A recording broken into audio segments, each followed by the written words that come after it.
All right, it looks like our admissions have kind of slowed, and so it looks like we have our good group here. I'll keep an eye on anybody who is entering the waiting room. But in the meantime, hello, thank you so much for joining us today. My name is Angelica Hull, and I'm the Grants Manager at the Community Foundation of Sarasota County. And today we are here to talk about community impact grants and capacity building grants. And we combined these two together because the cycles are really similar. And so we wanted to talk you through kind of the differences between those cycles, both of them together, and how that process works. And I say we, I'm going to turn it over to my colleague, Madeline, to introduce herself as well, and then we'll get started. Good afternoon. I'm Madeline Hansen, our Manager of Nonprofit Services, and I have the pleasure of working with Angelica on our capacity building community impact grants.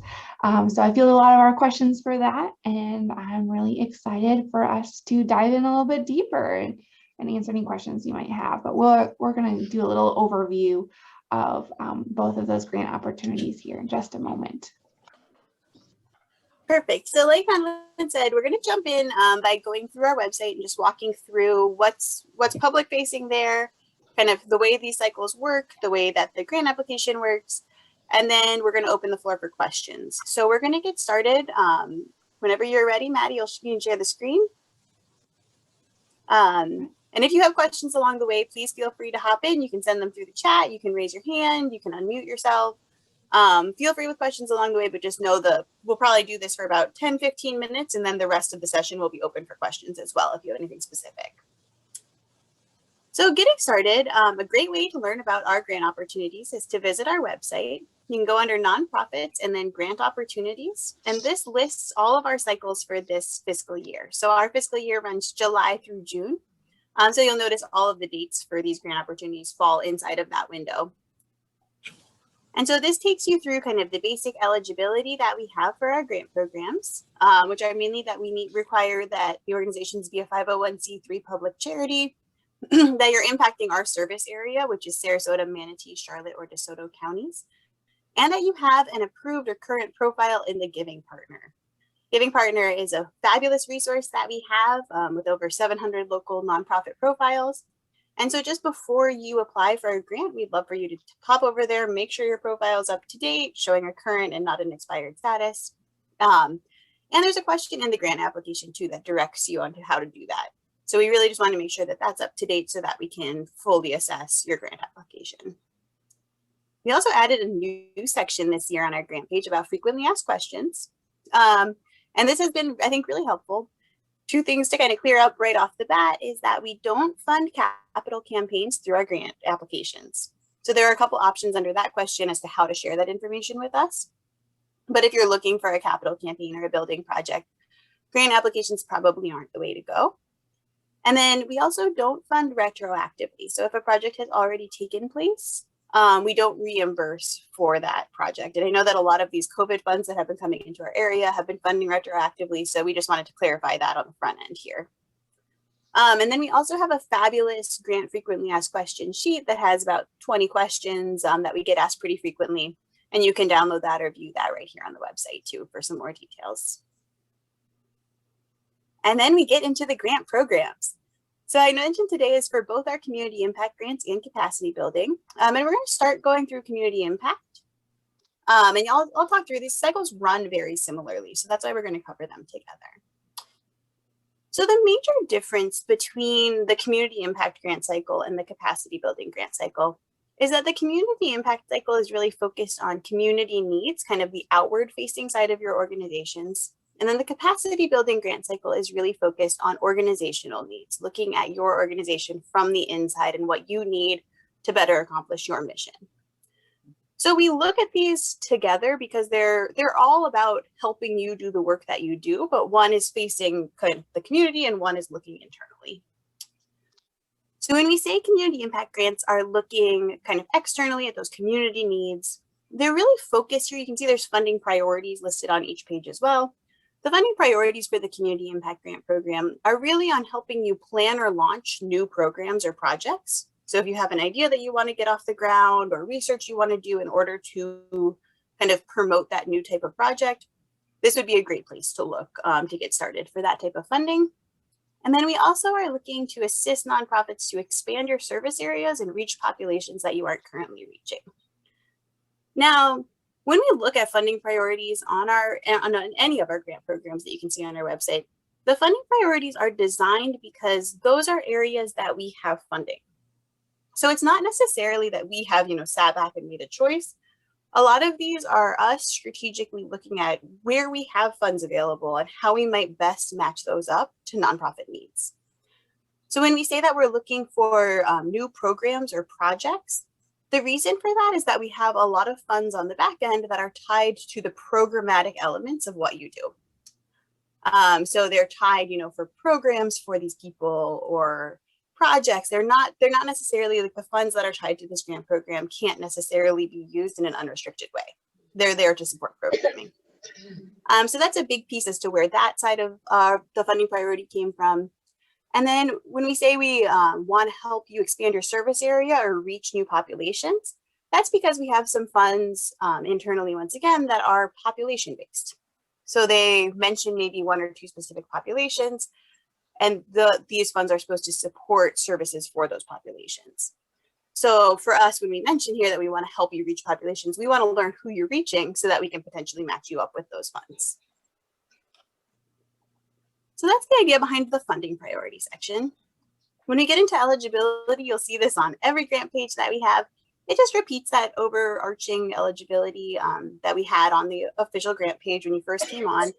So once again, looking at, we're looking at 501c3 charities who are impacting our local area with an updated profile in the giving partner. The other thing that I want to talk about here is the funding limit. So at the top of this eligibility section, it mentions that organizations can receive up to $10,000 through the Community Impact Grant Program within a 365-day window. And we've been getting some questions about that. So just to kind of preface that, you can receive up to $10,000 through a 1-year window. We would recommend just looking at that strategically and prioritizing your projects as best you can. So if you know that you might have 2 projects that are both going to cost $3,000 to $5,000, you might want to think about applying for those together or prioritizing one and submitting that application first. It doesn't mean that, if you submit 2 applications that are each for $3,000, it doesn't mean that the second application wouldn't be considered or wouldn't get funded. But we are working with, 800 local nonprofit organizations. And so when we look at grant applications, we do look at other funding that you've already received from us in that 1-year window as part of the way that we evaluate your application. So when we look at grant opportunities across the board, you're welcome to apply to as many or as few of them as you'd like to. You can apply at the same time, that's absolutely fine. But I would just say it's helpful for us to see the projects that are the greatest priority for you at first. So if you know that you need $10,000 for this and that is going to be a game changer, and then you'd like to apply for the second project, I would say show us that first project first. Let us kind of come back to you with that and then think about those follow-up projects. So you just want to think strategically. All right, so that kind of covers our eligibility section. And then getting down to our application and our review process. So for both community impact and capacity building grants, any grants that are submitted up to about the 15th of the month will be reviewed between the 15th of one month and the 15th of the next. So we have the date ranges here. So for example, if you submit on September 14th, we'll be notifying you by October 15th. But if you submit after that date of the 15th, you'll be reviewed in the following month cycle. So that would give you a little bit more of a delay in the review. The reason that we have that type of deadline and the setup like that is because these applications are reviewed by a committee. Now, both community impact and capacity building grants are reviewed by the same committee. So like we said, they're looking differently. They're looking at community needs versus organizational needs, but the same committee reviews both sets of applications and comes to funding decisions about both of them. So same thing if you apply for a community impact grant in October and a capacity building grant in January, the committee just wants to know that because it's good for us as an organization to kind of see the need that your organization has in different areas and be able to look at those together. So that's why that deadline exists. We pull all the applications at one time and then we send them out to the committee for review. The committee reviews them by looking at a common rubric So there's questions that kind of go along with each application. They'll review them on their own. Each committee member looks at all the applications independently, and that rubric gives them a score. We then come to a committee meeting. We look at all of the applications. We look at how they scored based on the rubric. And then we have a really great conversation around, what questions our committee members had, what they know, what they can bring to the table, what we saw in your giving partner profile, what funds might be a good fit, what other funding you might have received from us. And really during that big conversation that we have as a committee is where we make funding decisions. So just so you're aware, that's why that process exists. That's why we have a deadline, so that we can get those applications out to the committee, give them time to review, give us time to plan that conversation, have that conversation, and then communicate those decisions out to the nonprofits. And then start it again the next week. So that's why we have that kind of month-long window built in there. From here, the Apply Now button will take you to our grants module, which is an online platform that we use to accept applications. And then there's also a preview application button right below. That takes you to a PDF that outlines all the questions that are in the application. We know that a lot of nonprofits like to prepare their applications in advance. As someone who writes grants myself, in addition to reading a lot of them, I think it's really helpful to look at the questions, kind of prepare my answers in a Word document ahead of time, and then go into the grants module and just copy and paste my answers in that way. So we wanted to make sure those questions were available to you outside of the grant platform. So that's why that's there. But you can't submit that PDF, right? You have to go through the grants platform in order to actually complete your application. Yes, so it is a non-fillable PDF, and we did do that intentionally just to make sure that everything could go virtually. Because, like I mentioned, we send all the applications to our committee, and we do that all through that online grants module. So the committee has access to everything that's in there. And so that's how we share that information and how we score.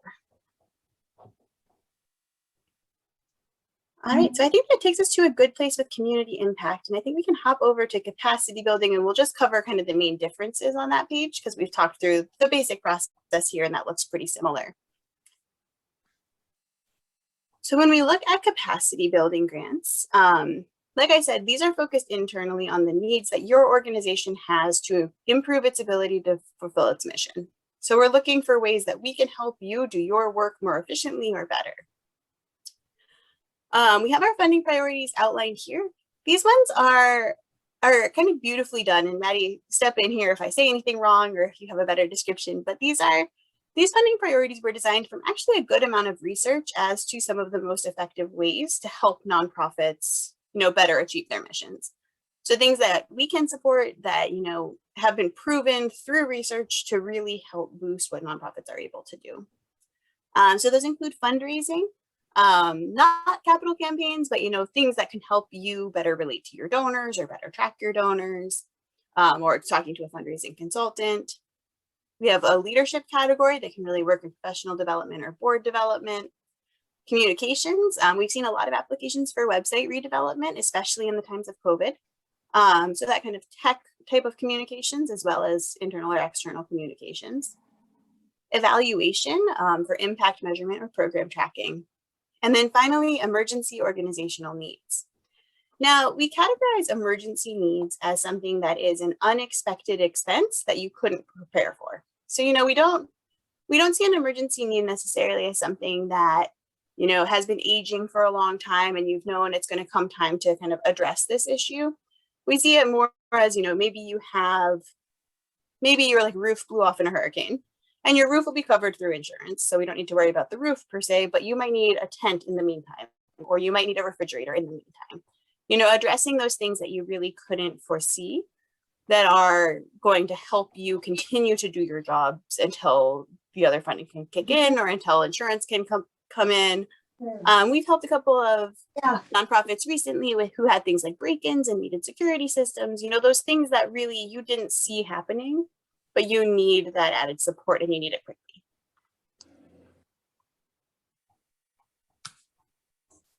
All right, eligibility, it's basically the exact same as community impact, that same idea of just think about overarchingly what type of support you want to ask for from us. And once again, just be strategic in those asks.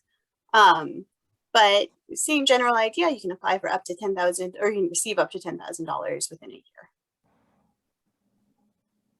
And then I think the last part is just the apply and review process again, which is the exact same. So apply by the 15th of the month. We'll send it to the committee. The committee will review, score. We'll have that conversation. And then we'll get back to you with a decision and then start it all over again. The apply now link once again takes you to the grant module. And once again, there's a PDF of the application so you can prepare in advance. All right. So with that, we're going to stop screen sharing and just so you can see everyone's faces. And I think we're going to open the floor for questions. So if you want to raise your hand or you can pop questions in the chat if you're more comfortable that way. We'll go ahead and just call on people because we have a pretty good group today. And then we'll go that way. So Kelly, I can see your hand is up. I had a question about the giving profile. Every time I think I have it updated and good, I don't seem to get any indication back, but yet it's still showing that it's not not updated or whatever. And I don't, I look through it, I don't really see anything that should be stopping it from being approved as an updated profile. But yet. Yeah, so I can take that one if you want. So I work closely with the giving partner and I can share, I'm actually going to share my screen again if that's all right. So we have Where's all the pins that were in here? the Took them out because I didn't think they were using it, but I got them. and then if you're not talking right now, let's see if you can have you on mute, please. Okay, so we have the giving partner and y'all can see that okay here, right?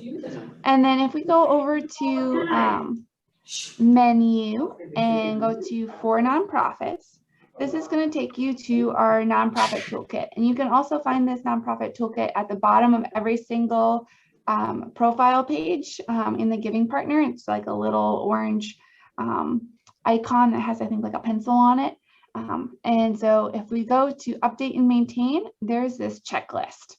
And this checklist is super helpful in making sure that you don't miss something when you're updating your profile.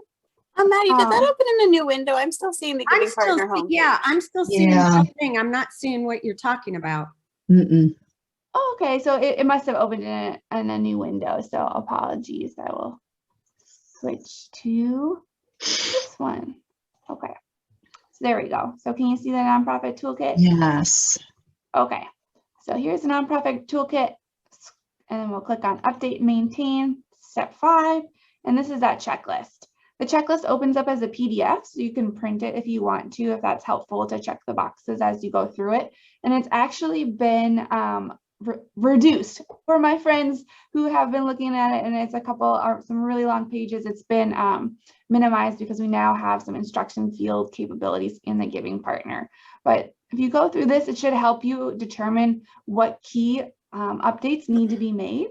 And I'm not going to open it because it is a PDF, and so that it won't be able to show super well. But take a look at that, and then make sure that you have put notifications at givegab.com as like a safe sender, because we, when we're reviewing your profile, so you've submitted it for review, we've gone through everything, we're using that checklist to see what you might have missed or like what, making sure everything's good to go. And then if there is something that's missing, we're going to change your status back to pending re-verification, and you're going to get an automatic email that says there's one or more items in your profile that's out of date. And so that's how we let you know that we took a look at it, and then there's still something missing. If you've taken a look at that checklist, you've combed through your profile and you really can't figure it out, you sure can send us an email at nonprofits@cfsarasota.org, and one of our team members will take a look closer. But I can 100%, well, not 100%, but usually it's a document that's missing. So you forgot to upload your solicitations permit, or we're missing your most recent 990. Those are usually like the biggest things that are missing from there. Is there not a way though, if you're looking at it and you see that we're missing something, why can't you let us know what it is that we're missing so we don't spend all this time trying to comb through it to figure out what's missing? Yeah, so oftentimes my colleagues and I do send a reply email with a list of items that are missing, but Okay. because we are reviewing 700 plus nonprofit profiles with like back and forth, you know, like you'll make an update and then we'll review it and there's still something missing and then back and forth. It just, we have a really small team, and by we, I mean there's 2 of us.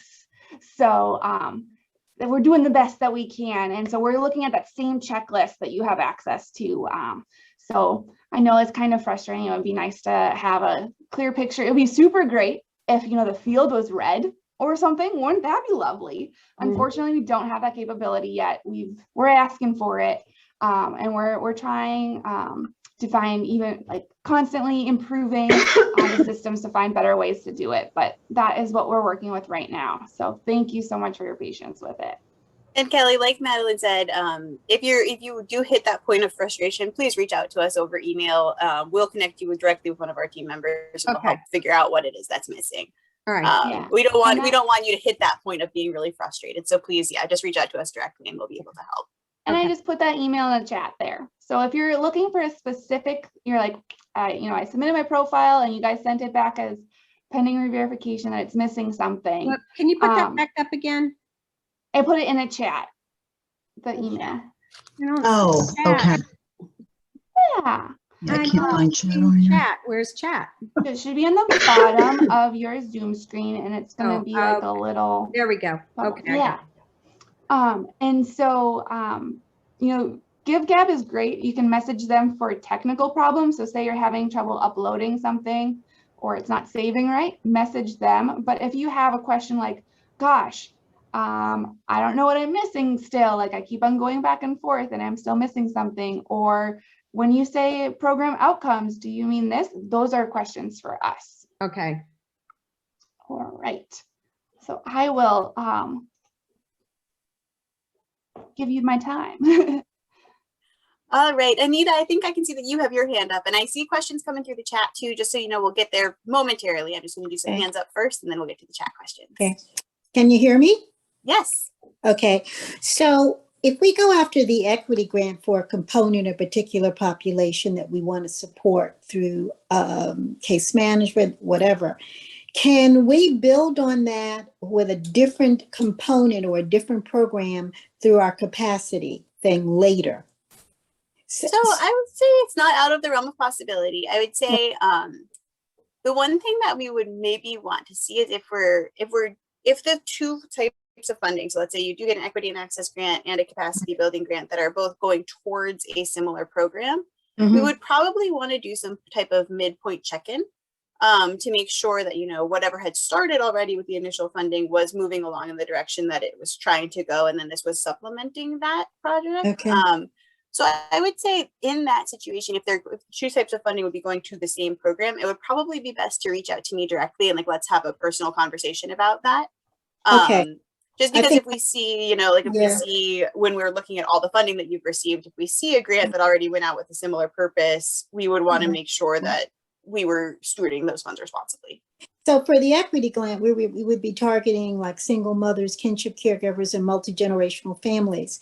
For the capacity grant, what we would like to pull out separately is to possibly develop a kinship care support program. There is none, when you look through the state of Florida, there is none in Sarasota County that is specialized. So it's some of the same people, but it's a whole different focus. Okay. I think if it's a different focus, then we probably wouldn't need to sit down and have that entire conversation. You know, if it's but I will call you support anyway. program and one. Yeah. I will call you anyway. Okay. Perfect. Yeah, I think that's a great one. We can have a conversation about that and just kind of figure out the best way to set it up. Okay. Absolutely. All right, and I see Fungication. You have your hand up. I'm not sure who's there, but I see that there's a hand raised. Hey there, it's Nirda. I put my the company's name first, and then I just wasn't sure what the protocol was for the meeting. But I just want to piggyback on Kelly's question or comment in terms of stuff missing in the profile. You also want to keep in mind that annually there are certain things that you have to kind of renew or resubmit because of just the actual, like the 990, I think your SunBiz, your registration, things like that. So I set a calendar set a calendar reminder for those things. And I believe there is a list floating around somewhere where it says, have you checked your giving profile? And these are the things that you need to make sure are up to date. If I find it, I'll send it over. Well, you guys probably haven't, I'm sorry, but I mean, but I can send it over if anybody needs it, to kind of keep, because it could be something as simple as that, that's just, you know, had to be renewed, or updated, as opposed to, hey, what's missing? And so. Yeah, thanks, Mirda. No problem. Yeah, we love the idea of like setting a quarterly reminder, or just, you know, when your solicitations permit expires every year. So just put that on your calendar as like upload to the giving partner, or like the 990s, you get those back at a certain time. So put that on your calendar and be like upload to the giving partner. And that should help relieve some of that too. All right, so I have some questions in the chat. I'm going to start answering those, but as we said, if anyone has other questions along the way, please feel free to raise your hand or reach out through the chat. So one of the first questions I got is if we can discuss whether submitting two types of grants, like capacity building and community impact, in tandem to, you know, build programming that might also be dependent on capacity is an option. In that situation, it is an option, but I would also I would be a little bit hesitant to approach it in that way, because they are two different programs that are designed kind of with those two different goals in mind. Just because let's say if we did come back with a partial funding decision or something along those lines, I would want to make sure that it could move forward. One thing that we did do this year that could help in situations like this is we've added a question in the budget section of the application that says, do you want this to be considered for partial funding? And that's a big thing, because we know that, you know, sometimes programs moving forward need that full amount of funding in order to move forward. And we don't want to consider a partial funding request if it's going to prevent you or cause you more hardships for needing to raise the rest of that funding. So in this situation, you could potentially apply for both and then say no there for both, and potentially give us the details as to, you know, we would need to receive both of these grants in order for us to move forward with this project. So we'd only be interested in receiving, you know, full funding for both applications. That would be an option. I would just want to make sure that was as clear as possible for our team, because like I said, we're going to a committee, but that committee doesn't know necessarily all the ins and outs of how you're operating. So I think it's definitely an option, but I would say just be careful in how that's worded and how that's communicated, so that we can make sure that we're making a decision that benefits you in the long run and doesn't put you in a position of hardship.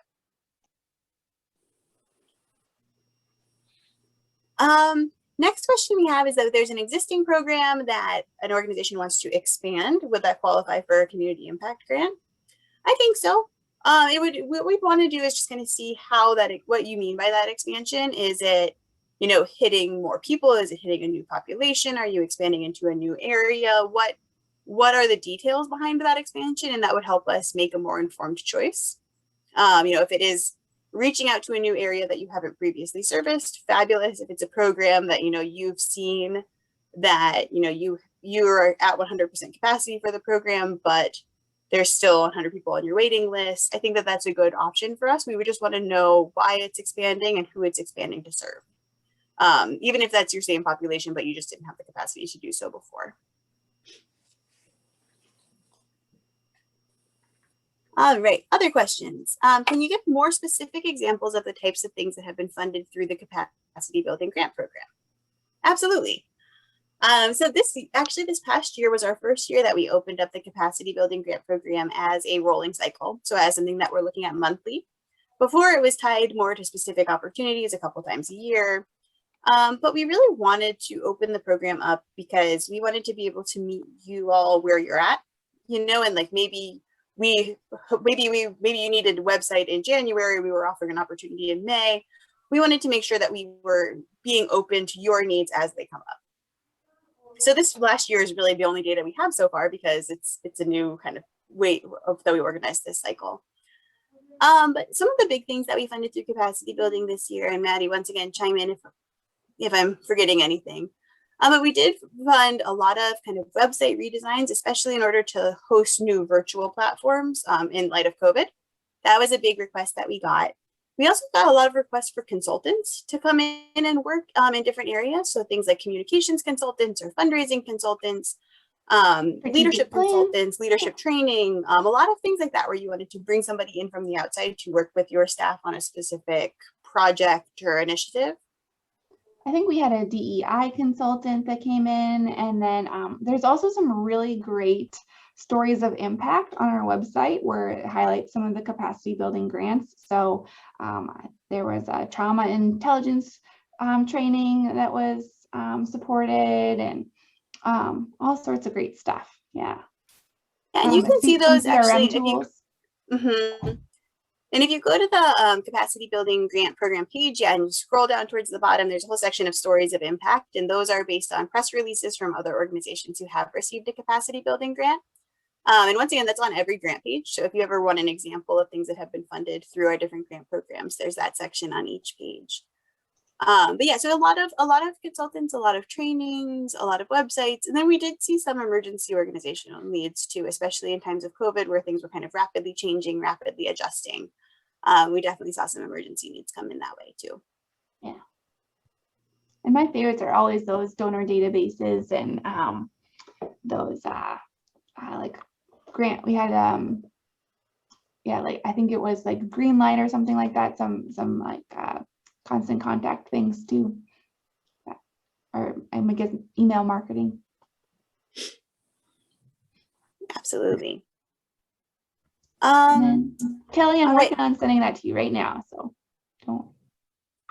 I got a question about, can two charities who work in the same area apply for a grant jointly? Absolutely, we love to see partnership opportunities. The way that that would work would be that one of you would choose to apply for the grant, and it would just, you would be the person who would be stewarding the funds.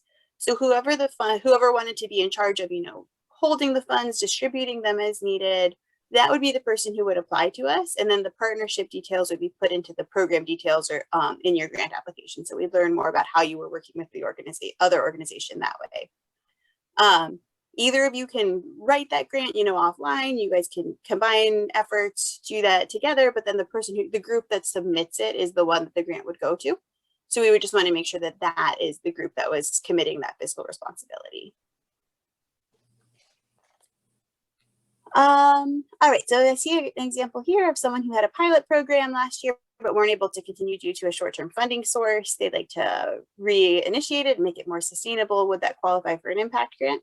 I think it could. I think we just want to know the situation, kind of hear about that. And also, I think that a big thing with sustainability is that if, most of these grants, especially for community impact, they're there to start new things or to get you on your path. One of the things that we're hesitant with is if you would be relying on it year over year for sustainability. So what we would want to see in this type of situation is, we tried it, we know it works, we need 1 year of funding to, get it off the ground again. And then here also are our action plan items for how we plan to raise the funding to support it in the future over that year that you're funding. We would just want to see that that's been thought through. It doesn't mean you have to have the money in the bank. It doesn't mean it needs to be secured yet. It just means that, this grant, especially for community impact, won't be going to the same program year over year over year. So we'd want to make sure that you were thinking that and kind of that future planning, thinking that through.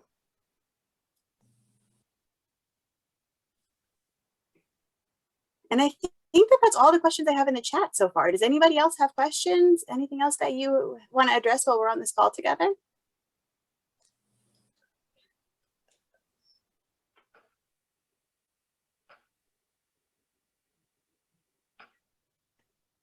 All right. Well, if we do, Anita, I see you have your hand up. One more question.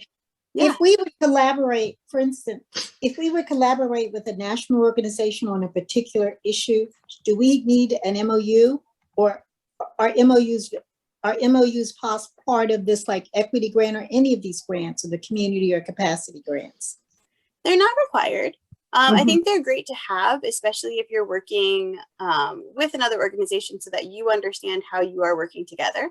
Okay. But they're not required. So sometimes, partnerships can be very official. They can be something where, where there is this exchange of money and exchange of goods and services. Right. And sometimes they can be a lot more casual, if you're sending one person here to do outreach at our event. So I think just depending on your structure and what you are comfortable with, I think an MOU is a great thing to have if you're going to have a lot of interconnectedness so that you all know what you're responsible for. It's not something we require because we know there's so many different levels of what a partnership might look like. All right, thank you. Mhm. All right, well, thank you all for joining us. Oh, yes, Sue. I had one question, because I'm new with grant writing, but I'm assuming none of these grants would really pay for salaries, but could be used. I think I made a note here about the capacity grant to pay for consultants. That is pretty much how that works. Because for Okay. these grants, especially with that $10,000 limit, it would be hard for that to sustain a person, for very long. Same thing, it could be a gap funding. So, maybe we need to bring somebody on board and we need them now, and we need $10,000 to pay them now. And then we'll take the next 3 months to, fundraise for their salary or whatever that looks like. Right. That's fine. Okay. Like that, we can do that type of gap funding, that type of initial support, but just with the knowledge that these aren't year-over-year grants, so that's hard to build into a salary structure. Exactly. Okay, thank you. Yeah. It looks like Sharon popped a question into the chat too. She was wondering if Oh. we can write several capacity building grants within the same year as long as they are under the maximum $10,000 limit. Yeah, and I think that's a question that we've gotten a lot. And I think we talked through it a little bit when we went through the eligibility section of the grant pages. It's not out of the realm of possibility. You're absolutely welcome to write them. They're by no means excluded from receiving other grants within the same year as long as that limit falls under 10,000. The one thing that I would really strongly suggest considering is prioritizing, because we will look at any other funding that's been received from us in that same year when we look through grant applications. So if you've received $5,000 in the past, that will come into the conversation as we make a decision for your second $5,000 request.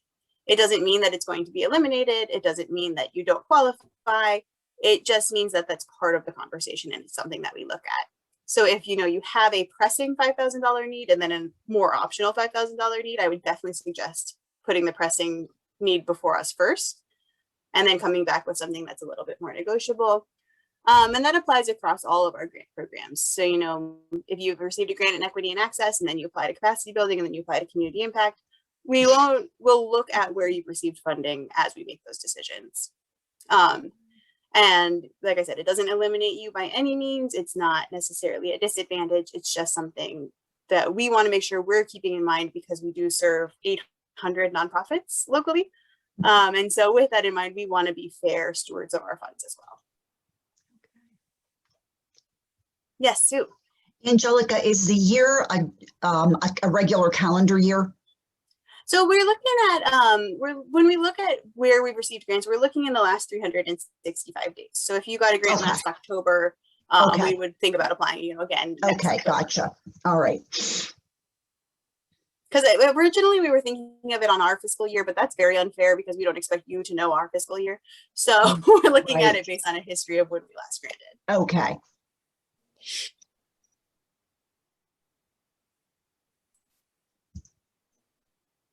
All right. And if any other questions come up, feel free to shoot us an email, give us a phone call. We're here to be a resource, and we're running more of these sessions throughout the year. Same thing, just to be open, to be really transparent about what we're doing, and walk you through question by question, program by program. So feel free to sign up for any other of these information sessions that you're interested in for the other grant programs that we offer, and reach out if anything else comes up along the way. But thank you all so much for being here today. I really appreciate your time and your questions, and we are so looking forward to reviewing your applications. Thank you, guys. Thank you. Very good presentation. Thank you. Thank you. I love a good information session. We do too. I do. It just kind of inspires you to get back in there. So thank you very much. Of course, thank you.